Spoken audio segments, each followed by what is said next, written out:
Picture this. You're standing in a circle of people. The fire is crackling, and everyone, every single person, starts clapping, stomping, and chanting the exact same rhythm at the exact same time. Something happens in your chest, a kind of chill, a feeling like you do anything for the people standing next to you. That feeling? It's not new, it's not modern. It's one of the oldest feelings a human being can have. And it might be one of the reasons our ancestors made it through tens of thousands of years that should have wiped us out. Picture a group of early humans around a fire after a brutal day. Tired, hungry. Tomorrow is never guaranteed. And what do they do with the little energy they have left? They chant. They clap. They stomp their feet, together, as one group, in the same rhythm.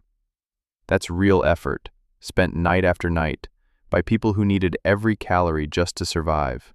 When a behavior shows up that often, across nearly every human group that's ever existed, it's because it's doing something. So what was it doing? Let's start with the most powerful effect. It turned a group of separate people into one thing. When people move and sound together, clapping the same beat, chanting the same words, tension eases, and a sense of closeness appears almost instantly, even between near strangers. For early humans, that mattered. Survival depended on the group acting as one, and trust had to be built fast. Rhythm did that. You felt this. A stadium full of strangers chanting the same song. A room singing, "Happy Birthday," slightly out of tune, and it still works. That "we're in this together" feeling wasn't invented by stadiums or birthday parties. It's ancient, and it's still running in you. But music doesn't just connect people to each other. It also manages what's happening inside a person, especially in moments of fear. Think about what ancient humans actually faced. A mammoth hunt, tracking a predator that could kill half the group, walking into territory no one had ever crossed. These weren't abstract risks. They were real, immediate, and terrifying. And before they went in, they chanted. Together, the same rhythm, the same sound, over and over. Not as a prayer, but as a way of steadying every nervous system in the group at once.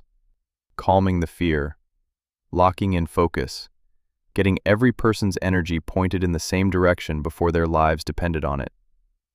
Here's something that might genuinely change how you think about music. Long before humans had complex language, before sentences, before words for abstract ideas, they still needed to communicate, not just facts, but feelings, warnings, intentions.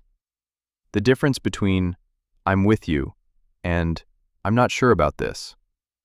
Tone and rhythm could carry all of that. A slow, low chant means something different from a fast, rising one. A sound that builds in intensity signals urgency. A call that the whole group echoes back says, "We heard you, we're with you." Think about a hunting party moving through dense forest. They can't speak. Noise would give them away. But a quiet, shared rhythm, a pattern everyone knows, could keep them coordinated without a single word. Or a group spread across a hillside, too far apart to talk. A chant carried on the wind could signal, "Stay, move, come back, danger." Sound traveled where words couldn't. And everyone in the group already knew what it meant. You can still see this instinct today. A crowd that starts chanting back and forth without being told to. A room full of people who don't share a language, but join in on the melody anyway. A baby responding to the rise and fall of a voice, long before they understand what's being said. The channel runs deeper than language. It always has. And finally, music didn't just show up on ordinary nights. It showed up at the moments that could break a group apart, if they weren't handled right. When a young person was ready to become a full member of the tribe, not just older, but trusted, responsible, capable, that transition was marked. Drums, chanting, a ceremony the whole group took part in. It wasn't just a celebration.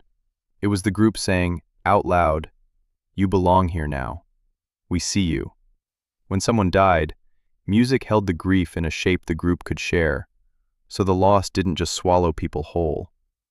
When winter ended and food became possible again, rhythm marked the shift. pulling the group out of survival mode and back into something that felt like living. These weren't decorations around an event. The music was the event. It's what made the moment real, felt, and shared by everyone at once. And nothing about that has changed. Graduation songs, wedding music, the national anthem before something begins, a crowd falling silent and then singing together after something hard. We still reach for music at exactly the moments that matter most. Same instinct, same purpose, just wearing modern clothes. So back to that circle around the fire. Tired people choosing to come together, make sound, and move as one. It built trust. It marked the moments that mattered. It let people communicate without words, and it helped everyone get through fear, effort, and hard feelings, together. Music wasn't a break from survival. For a long time it was survival, just a quieter kind. That feeling when a crowd sings together, or a song calms you down, that's not new. That's ancient, and it's still working exactly the way it always has. If you enjoyed this, share it, leave a like, and subscribe for more. See you in the next one.